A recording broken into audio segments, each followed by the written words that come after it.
Zdravo dječaci i djevojčice, ja sam teta Lana. Danas ću vam ispričati jednu lijepu priču koja nosi naslov Parada životinja. Zlatni stih nalazimo u Psalmu 52:11.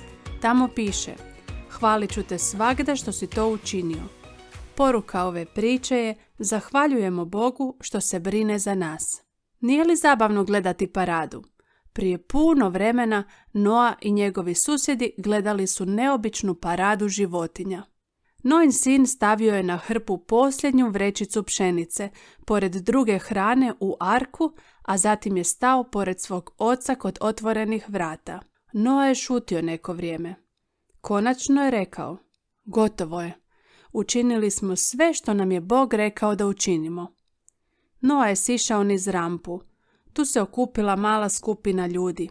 Ljudi su često dolazili ovamo kako bi slušali Nou koji govori o dolazećem potopu, a zatim su se smijali i smijali i smijali. Zvali su ga ludim starim čovjekom. Voda nikada nije prekrila zemlju, vikali su. Zašto bismo vjerovali da će se to ikada dogoditi? Jer mi je Bog rekao da će se to dogoditi, odgovarao je uvijek Noa. Ali ovi ljudi nisu voljeli Boga. Oni nisu marili što je Bog rekao. Skoro je vrijeme, rekao je Noa ljudima. Arka je dovršena, potop dolazi.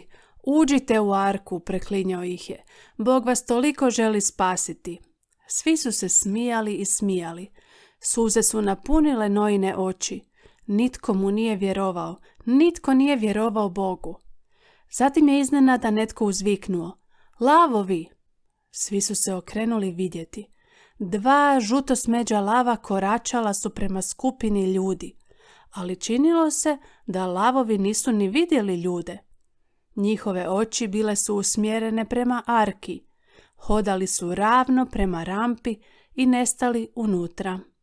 Slonovi, slonovi! Viknuo je mali dječak. Dva velika siva slona polako su išla prema arki.